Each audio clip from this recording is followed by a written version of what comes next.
Hello and welcome. So today I'm going to touch on a topic that one of my viewers requested. So let me get into this.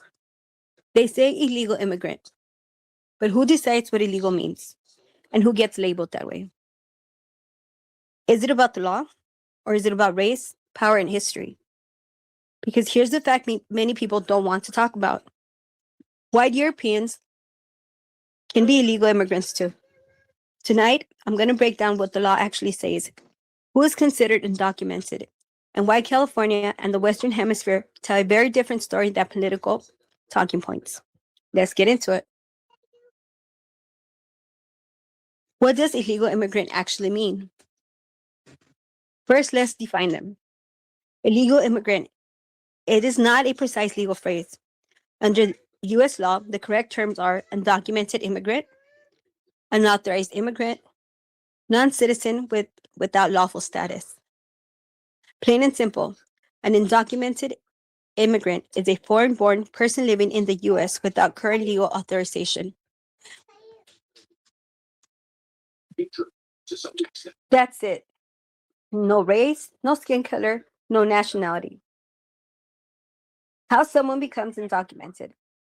A person is considered undocumented if they entered the country without inspection, overstayed a visa, violated visa conditions, lost legal status, and remained. And here's something that surprises people.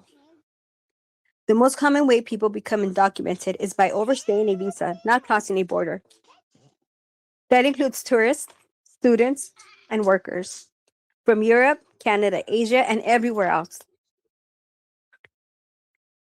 Let's be clear. Yes, absolutely. White Europeans can be undocumented immigrants under the same law.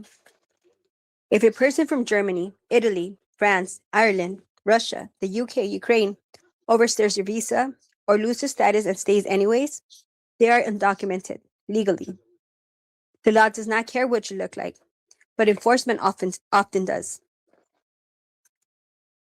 Here's what reality diverges from the law. A Latino worker crossing the border is labeled illegal. A European overstaying a visa is often called an expat. Same violation, different language, different consequences. White undocumented immigrants are less likely to be racially profiled, less likely to be detained, less likely to be targeted in raids. That's not an opinion. That's enforcement history. Now let's talk about California. Before 1848, California was an indigenous land, then Spanish, then Mexican.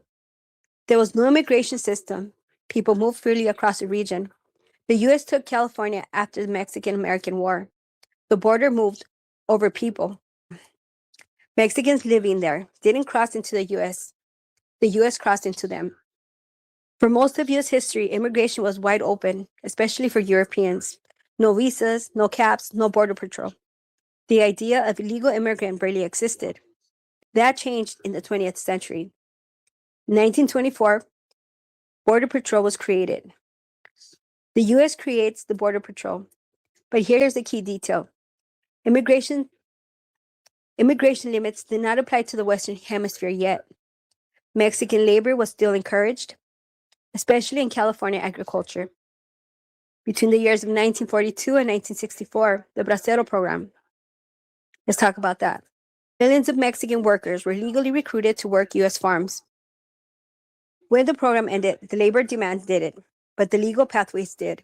So workers kept coming, now suddenly labeled illegal. Same work, same people, different law. In 1965, laws changed, illegality explodes. In 1964, the U.S. capped immigration from Latin America for the first time, but industry still relied on migrant labor. So what happened? Migration stayed steady, legal entry shrank, undocumented status skyrocketed. Illegality was created by policy, not by an invasion, not by crime, by law.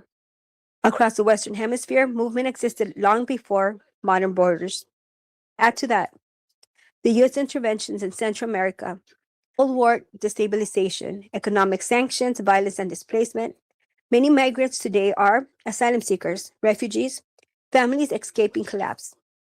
But when asylum is delayed or denied, people fall into undocumented status, even when their claims were lawful. Here's why the term illegal immigrant is so contested. No human being is illegal. Only a legal status can be unlawful. The term is used selectively. It has been racialized over time. In practice, illegal has come to mean poor, brown, and foreign, even though the law never says that. So let's summarize. White Europeans can be undocumented immigrants. Immigration law is race neutral on paper. Enforcement and language are not. California's history shows borders change, but people stay. Illegality is a policy outcome, not a moral failure. This isn't about left or right. It's about facts, history, and honesty. If we're going to have a real conversation about immigration, it has to start with the truth. Now, if this breakdown helped you understand the issue more clearly, let's subscribe and share the video. Drop your thoughts below, but keep it factual. We'll keep asking questions others won't.